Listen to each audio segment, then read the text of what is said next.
Sampai di acaranya mati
Habis itu tujuannya misalkan kamu mau jalan-jalan ke Lipo untuk pertama kali. Kamu belum tahu jalan yang menuju Lipo kemana ya. Nah itu kamu ketikkan di sini tempat tujuan untuk yang kamu akan pergi. Berarti di sini diketikkan apa? Lipo. Berarti seperti itu. Ya. Nah nanti di sini akan muncul kamu kendaraannya naik apa? Apa jalan kaki? Apa naik sepeda? Apa naik mobil? Naik kereta? Nanti di sini ada pilihannya. Kalau misalnya kamu naik motor, kamu ketik klik yang bagian gambarnya motor. Kalau naik mobil, biasanya nanti kamu klik yang gambarnya mobil. Nah nanti kenapa harus diklik? Supaya jalannya itu sesuai. Contohnya, misalkan kalau misalkan kamu naik mobil, tapi kamu lupa ngeklik, tetap pakai motor, takutnya nanti kan pakai motor kan kecil kan, ya mobil kan besar, takutnya malah bisa sasar-sasarkan ke jalan yang sempit. Kan mobilnya jadi nggak bisa lewat, jadi harus begitu. Nah nanti itu kalau sudah sesuai baru kamu diarahkan. Nah biru-biru ini adalah tempat atau jalan yang harus dilalui. Waktu tempuhnya nanti itu ada juga di sini di Google-nya, di Google Map-nya. Oh kira-kira dari Tanggul ke Lipo jarak tempuhnya 1 jam kalau naik mobil. Ternyata jalannya itu lancar, tidak sampai 1 jam kamu nyampe. Biasanya kalau nyampe kan Google Map-nya stop ya. Oh ternyata tidak sampai 1 jam. Biasanya Google Map-nya itu belajar. Oh berarti perkiraannya contohnya misalkan 50 menit sudah sampai. Nanti itu dia akan belajar. Ternyata dari Tanggul sampai Lipo itu perjalanannya membutuhkan waktu 5 menit. Itu ya. Terus habis itu yang selanjutnya adalah ini gambar apa nih? Google Assistant atau Siri.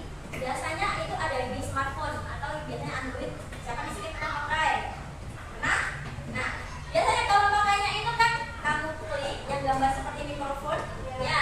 Nanti itu akan muncul suara. Kira-kira kamu membutuhkan apa? Nah, nanti itu kamu harus bersuara. Di sini biasanya nanti itu merekam apa yang kamu bicarakan. Oh, nanti kemudian diarahkan sesuai apa yang diminta.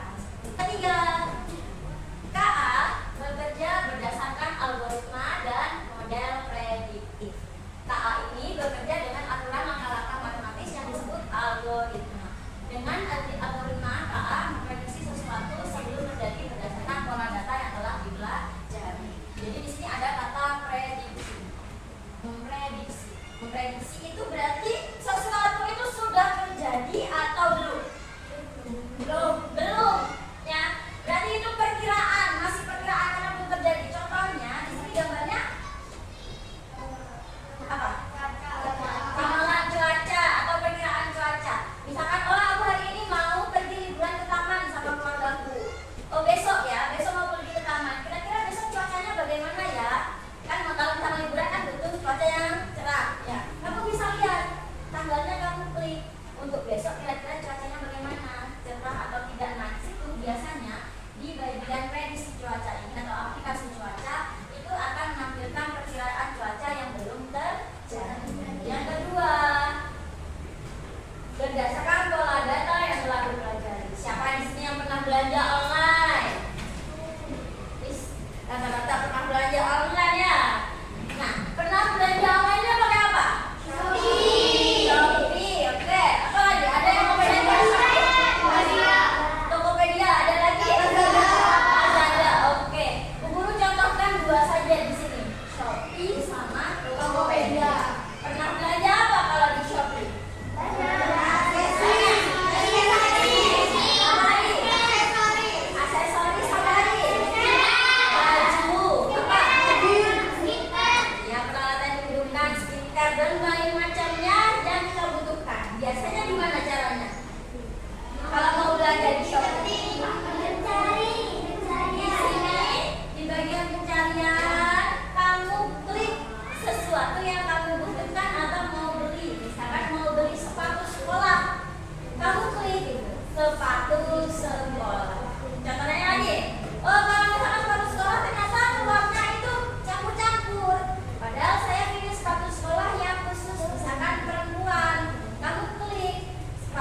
yang